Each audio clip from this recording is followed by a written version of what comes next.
Bharatiya Janata party के द्वारा जो मेरे गीत को जारी किया गया है वो हम लोगों ने आने वाले चुनाव को ध्यान में रख के ही बनाया है। और चूंकि हमारे कार्यकर्ता जब चुनाव में जाते हैं तो मैं कोशिश यही करता हूं कि मैं ऐसे गीत बनाऊं, ऐसे गीत गाऊं कि हमारे कार्यकर्ताओं को वो गीत बस बजाना हो और सारी बातें जनता तक पहुंच जाए।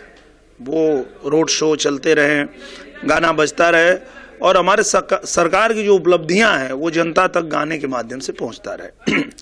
तो उसी क्रम में मैंने इस गीत को गाया कि मोदी ही आएंगे, मोदी ही आएंगे, 400 सीट जीत कर 24 में फिर मोदी ही आएंगे। और सिर्फ मैं नहीं कह रहा हूँ, ये पूरा देश कह रहा है, ये देश की आवाज़ है। जिस तरह से उन्होंने घर घर में शौचालय बनाया है, सबको राशन मिले इसके लिए तंत्र लगाया है, सबके सर पे छत हो इसकी व्यवस्था उन्होंने किया है। और अब तो 2 कदम और आगे बढ़ के प्रधानमंत्री जी ने सभी अधिकारियों को, सभी जनता के प्रतिनिधियों को गांव-गांव में जा करके और जो लाभार्थी छूट गए हैं उनका रजिस्ट्रेशन करने का आदेश दिया है, जो गांव-गांव में चल रहा है, ताकि आने वाले समय में जिनका नहीं बना है वो भी बन जाए, जिनको नहीं मिला है उनको भी मिल जाए। इसकी भी व्यवस्था हो रही है कि कोई छूट न जाए। तो इस तरह से जब काम हो रहा है तो जनता ही कह रही है, जनता से ही हम लोगों को लाइनें मिलती है। एक दिन हम लोग जनता से ही बात कर रहे थे कि तो हम लोग के सुविधा मिली, चिंता मत करा, कहें कि मोदी जी कहले हुआ कि लाभार्थी को लाभ देने में हम कोई भेद नहीं करेंगे। तो पब्लिकिये में से एक जन ने कहना कि जब मोदी जी ने कहा है कि लाभार्थी को लाभ देने में हम भेद नहीं करेंगे, तो जो हमारी थाली में भोजन दे रहा है हम भी उसकी थाली में छेद नहीं करेंगे।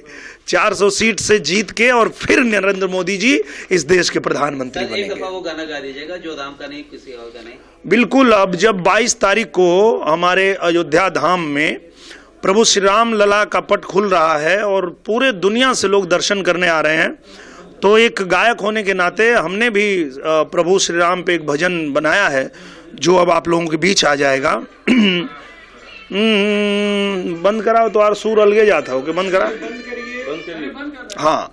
तो जो गीत हम लोगों ने बनाया है वो पहले तो हमने सवाल किया है कि कैसा है वो मुस्लिम जो इस्लाम का नहीं। पूरी दुनिया में आप किसी से ये सवाल कर लीजिए कि जो इस्लाम को नहीं मानता है क्या वो मुसलमान हो सकता है? नहीं हो सकता है।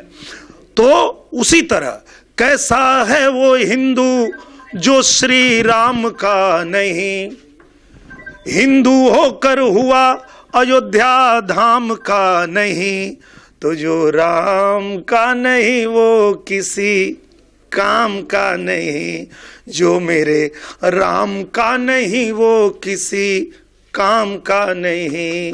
जय श्री सीताराम।